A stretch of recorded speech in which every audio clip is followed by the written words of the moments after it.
예, 우선 이번 개혁신당이 치른 대통령 선거에 대한 평가는 조금 이따 오후에 또 해단식에서 많이 하도록 하고요. 이재명 정부의 출발에 대해서 뭐 당부나 기대의 말씀도 있지만 사실 제가 걱정되는 거는 아까도 그렇지만 이 더불어민주당의 당권 경쟁입니다. 이 호랑이 없는 곳에 여우가 왕 노릇하려고 지금 정청래 법사위원장을 포함해서 많은 당권 주자들이 아마 이 약간 화전양면 전술 같은 걸 쓰려고 할 것 같아요. 대통령은 입으로는 통합을 이야기하고 뭐 화합을 이야기하고 반대로 정작 민주당 내는 더 진영 논리로 똘똘 뭉쳐서 약간 개딸들 친명 팬덤 지지를 받으려고 하는 그런 투트랙 전략으로 나가려고 할 겁니다. 근데 이거 솔직히 다 들통날 겁니다. 이재명 대통령이 더불어민주당에 대해서 엄청난 장악력을 갖고 있다는 건 모든 국민들이 알고 계신 상황 아니겠습니까? 그래서 입법 복주를 하면서도 대통령은 거기를 선 그을 수 있겠지라고 생각하는 거는 혹시 그런 생각을 갖고 있다면 이건 굉장히 잘못된 생각이다라는 거 미리 경고를 하고 싶고요. 이재명 대통령도 그래서 지금 통합을 이야기하는 것이 진심이라면 정청래 위원장한테 진정하라라고 명확하게 얘기를 해야 됩니다. 그것이 개인적인 소통을 통해서든 아니면 뭐 비서실장을 통해서 공식적인 루트를 통해서든 좀 진정하세요를 해줘야 돼요. 그거 안 하면서 아무리 뭐 통합 모두의 대통령 얘기해봐야 사실은 국민들 상대로 거짓말하는 꼴밖에 안 된다라는 거를 미리부터 좀 말씀드리고 싶습니다. 왜냐하면 이제 민주당 당권 경쟁이 갈수록 치열해질 것이기 때문에 그렇습니다. 그래서 뭐 그런 점 좀 말씀드리고요.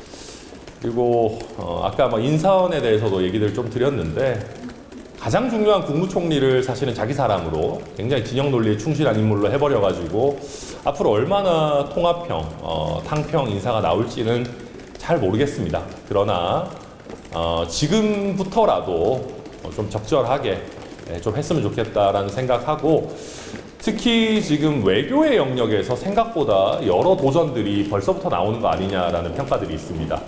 아직 지금 트럼프 대통령과 통화가 아직은 안 되고 있죠. 그리고 영국 총리도 제대로 된 축하 메시지를 보내는 게 아니고 뭐 축하 메시지를 리트윗하는 형태로 지금 한 걸로 저희가 봤는데 이런 부분들이 결국은 이재명 대표가 중국에도 쉐쉐, 대만에도 쉐쉐, 대통령이죠. 이재명 대통령이 중국에도 쉐쉐, 대만에도 쉐쉐 한다라고 하는 것이 결국은 그 서방 국가들에 대해서 위기감을 일정 부분 주고 있는 것 아닌가.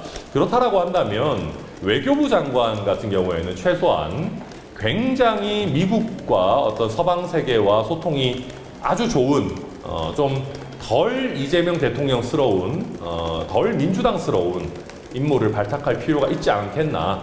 다시 한번 당부 내지는 어떤 제안을 드립니다. 말이 길었네요. 질문 혹시 있으시면 하겠습니다. 혹시 해단식을 몇 시쯤 예상하고 네, 오늘 오후 4시로 예상하고 있습니다. 아마 여기 그 저희 당 회의실에서 할 것 같습니다. 예. 오늘 민주당에서 이제 3개 특검법도 같이 이제 본회의 처리 예정인데 그거에 대해서 혹시 개혁신당 차원에서 어떻게? 예. 뭐 저희 개혁신당은 특검법은 뭐 사실 다 찬성해 왔습니다. 지금까지. 김건희 여사 특검법도 그렇고 이번에 비상계엄 관련한 특검법도 그렇고 뭐 명태균 특검법도 그렇고 저희는 다 찬성해 왔기 때문에 특검법 처리하는 거에는 저희는 의견이 없고요. 저는 국민의힘도 사실은 이제는 특검법 받아도 되지 않나 하는 생각도 합니다. 예전에 국민의힘이 여당이었을 때는 뭐 어쨌든 수사기관에 대해서 나름대로의 어떤 영향력이 있기 때문에 특검을 받는 것이 부담이 된다라고 할 수 있었을지 모르겠지만 이제는 야당이 됐잖아요. 그러면 뭐 검찰 경찰에 의해서 수사를 받나 특검에 의해서 수사를 받나 사실 그렇게 무슨 그렇게 큰 차이가 있겠나 생각하고 저희 개혁신당은 뭐 어떤 특검을 뭐 얼마든지 하더라도 탈탈 털더라도 뭐 아무 문제가 없는 정당이고 비상계엄으로부터도 굉장히 자유로운 정당이기 때문에 저희는 특검법 처리에 대해서는 뭐 특별한 이견이 없다 그렇게 말씀드리고 다만 검사징계법도 오늘 처리를 한다고 하는데 그 더불어민주당의 굉장히 그 검사 때려잡기식의 검찰 개혁이 과거에 굉장히 문제가 되어 왔고 검사 악마화라는 평가도 받아온 상황 속에서 임기 첫 어떻게 보면 본회의에서 검사 징계의 청구권자를 늘리는 그런 개정을 서둘러서 할 필요가 있나? 저로서는 찬성하기 좀 어렵습니다. 또 다른 질문. 예. 이제 대선 끝나셨는데 지금 지도 체제가 유지되시는 건지 전당대회 계획 있으신지? 예. 저는 당권을 길게 유지하기 위해서 이상한 행동을 할 생각은 전혀 없습니다. 무리하게 비상적인 권한대행 체제를 길게 끌고 갈 생각이 없고요. 비상개혁을 할 생각도 없고 국민의힘은 무슨 비대위 연장 얘기도 나온다는데 무슨 비대위를 왜 연장을 합니까? 말도 안 되는 소리고 또 대선을 이긴 것도 아니고 졌으면 물러날 줄 알아야지. 요즘 그 정치하는 사람들이 다 부끄러운 줄을 몰라가지고 이상한 꼼수들을 자꾸 쓰려고 하는 것 같은데 저희 개혁신당은 최소한 꼼수는 안 쓰는 정당이다라는 걸 지켜나가려고 합니다. 그래서 곧 아마 발표가 되겠지만 조속한 시간 내에 정상적으로 전당대회를 열어서 다음 지도부가 권한대행 체제를 끝내고 정상적으로 출범할 수 있도록 하겠습니다. 곧 일정 확정되는 대로 말씀드리도록 하겠습니다. 국민의힘 지도부 총사퇴한다는 말 나오고 있는데 네. 관련해서 한 말씀 해주시죠. 그거는 6월 4일 새벽에 이미 했었어야 되는 거 아닙니까? 총사퇴는. 저희도 어떻게 보면 졌기 때문에 총사퇴 해야 될 수도 있겠지만 저희는 빠르게 전당대회를 열어서 전환을 원칙적으로 할 생각이기 때문에 조금 다른 경우라고 생각하고요. 지금 어쨌든 친윤이라고 하는 권성동 원내대표를 포함해서 기존의 기득권 세력이 비대위 체제를 조금이라도 끌고 가서 본인들의 기득권을 지키려고 했다라고 하면 그 자체가 굉장히 잘못된 시도입니다. 지금부터라도 그런 말도 안 되는 행태는 중단하시고 정상적인 형태로 당을 운영하시는 것이 필요하지 않겠나. 어제 보니까 김문수 후보도 당내 민주주의가 완전히 무너졌다 그런 얘기 하시고 새벽 3시 이상은 공고하고 그랬던 게 엊그제 일이니까요. 지금이라도 좀 정신 차리고 정상적으로 또 민주적으로 당을 운영하기를 바랍니다. 저희 당은 아니지만 지금 국민의힘이 너무 이상하게 가고 무너져 버리고 하면 사실 이재명 정부와 더불어민주당을 견제하는 한 축이 너무 또 무너질 수 있기 때문에 같은 야당으로서 국민의힘이 좀 정신 차리기를 저도 바랍니다. 예. 대선 기간 동안 이준석 후보님이랑 홍준표 시장님이랑 좀 보조를 좀 맞춰왔었는데 네. 이후에 좀 대선 이후에 개혁신당 차원에서 같이 조금 상동 이렇게 좀 움직임을 같이 해달라 이렇게 조금 소통 같은 거 요구하시는 게 있는데 제안하시는 게 있으신지 그리고 할 예정이 있으신지. 일단 제가 이해하고 있기로는 홍준표 시장님은 누가 뭘 해달라고 한다고 해주시는 분이 아닙니다. 자기 뜻대로 움직이시는 분이기 때문에 결국은 홍 시장님께서 좀 충분히 또 머리도 좀 식히시고 본인의 판단이 서시면 결단을 내리시지 않을까 싶고요. 제가 알고 있기로는 이준석 전 후보와 홍준표 전 시장님은 개인적으로 늘 원활하게 잘 소통하고 계시는 걸로 알고 있습니다. 그래서 소통이 부족하지는 않을 것이다. 결국 결단은 홍준표 시장님의 몫이 아니겠느냐 그렇게 생각합니다. 대표님 예. 아까 회장식 때 말씀하신다고 말씀해 주시긴 했는데 좀 당에서 이번 대선 결과 어떻게 평가하고 계시고 좀 목표보다 부족한 한 자릿수의 그친 원인은 좀 어떻게 복귀하고 계시는지 여쭤보겠습니다. 예, 지금 여쭤봐줘서 감사합니다. 후보가 또 옆에 있으면 뻘쭘할 수도 있기 때문에 후보 약간 디스도 좀 하고 그래야 되는데 지금 여쭤봐줘서 감사하고요.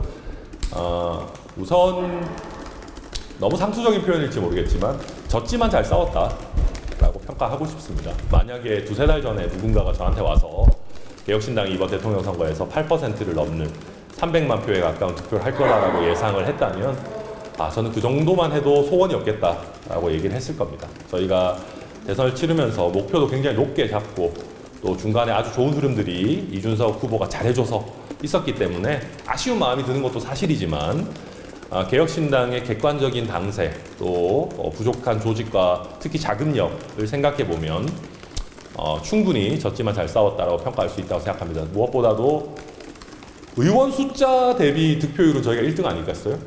예. 그러니까 의원 숫자라는 게 단순히 의원 숫자가 아니고 고자진 숫자를 생각해 보면 진짜 엄청난 차이거든요. 돈도 이게 우리 정치가 사실은 좀 저는 치사하다고 생각하는 게 우리가 맨날 양극화, 부의 양극화, 자산의 양극화를 얘기하는데 우리 정치권이야말로 제일 양극화가 심해요.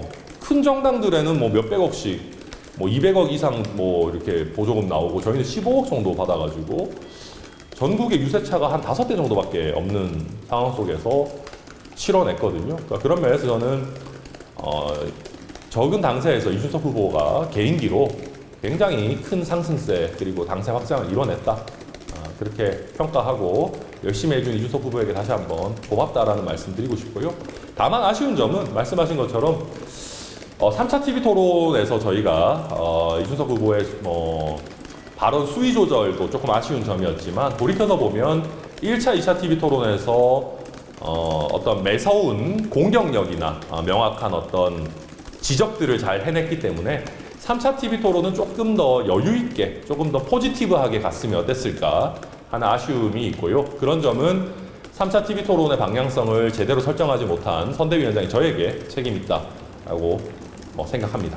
그리고 마지막에 저희가 우상향하는 흐름을 끝까지 못 가져가다 보니까 결국 사표 방지 심리에도 좀 흔들리지 않았나 그렇게 생각합니다.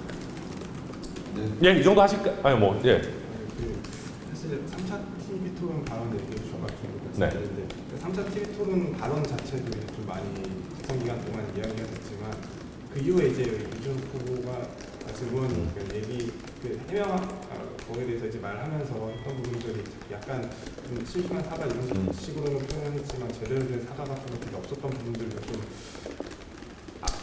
악영향을 줬었던 것 같은데 이런 부분에 대해서는 좀 어떻게 평가하세요? 예, 이게 저희들은 기본적으로 이제 약간 층위를 조금 나눠서 국민들께는 어떤 그 표현의 문제, 불쾌감을 가지신 문제에 대해서는 정말 진정성 있게 사과를 하되 이 발언의 원 출처가 이재명 후보의 아들이라는 점은 국민들께 알리고 또 더불어민주당이 거짓말하고 내로남불하는 거에 대해서는 맞서 싸우자라는 이제 어떻게 보면 2단계 전략을 두 층위의 전략을 저희가 세웠는데 말씀하신 것처럼 저희 딴에는 국민들한테는 사과드린다고 했지만 더불어민주당과 계속해서 싸우는 과정 속에서 그것이 충분히 사과하지 않는 것 아니냐 그렇게 비쳤을 수 있다는 점도 저도 겸허하게 인정합니다.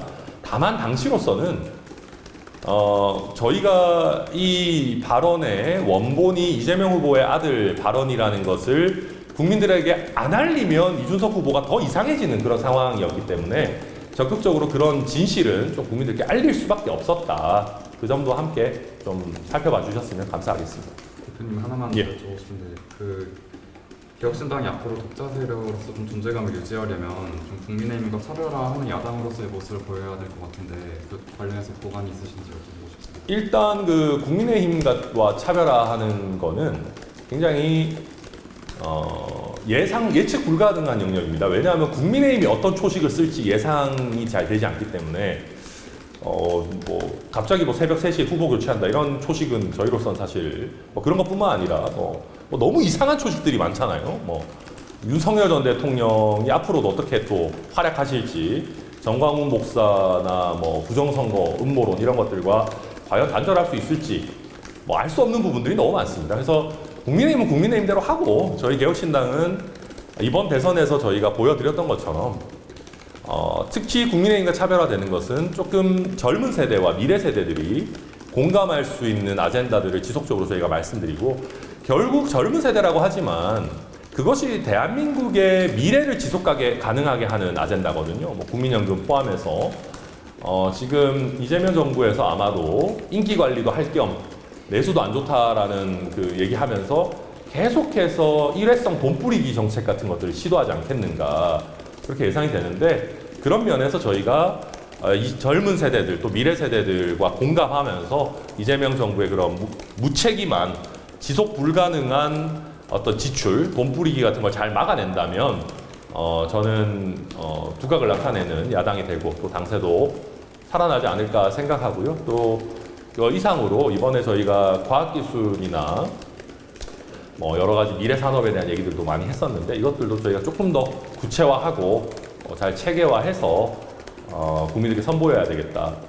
이건 약간 당 내부의 일이지만 솔직히 또 더 나가서 얘기하면 지역 조직들도 저희가 좀 더 충실하게 갖춰야 됩니다. 이번에 대선을 치르면서 부족함이 많이 드러났기 때문에 사실은 이번에 지역별로 각 번역별로 득표율이 잘 나온 지역들이 있고 그 지역들에서 특히 기초의원 선거에 도전하려고 하는 젊은 어떤 신진 세력들을 잘 발굴해야 되겠다. 그래서 예전에 이준석 의원이 나는 국대다 같은 프로젝트를 했듯이 좀 기성 정치인이 뭐 개혁신당에 합류하는 것도 의미 있는 일이겠지만 신진 세력들 좋은 특히 뭐 젊은 신인 정치인들을 저희가 발굴하는 작업도 적극적으로 한다면 당세도 확장되고 또 국민의힘과도 차별되지 않겠는가 이렇게 생각합니다.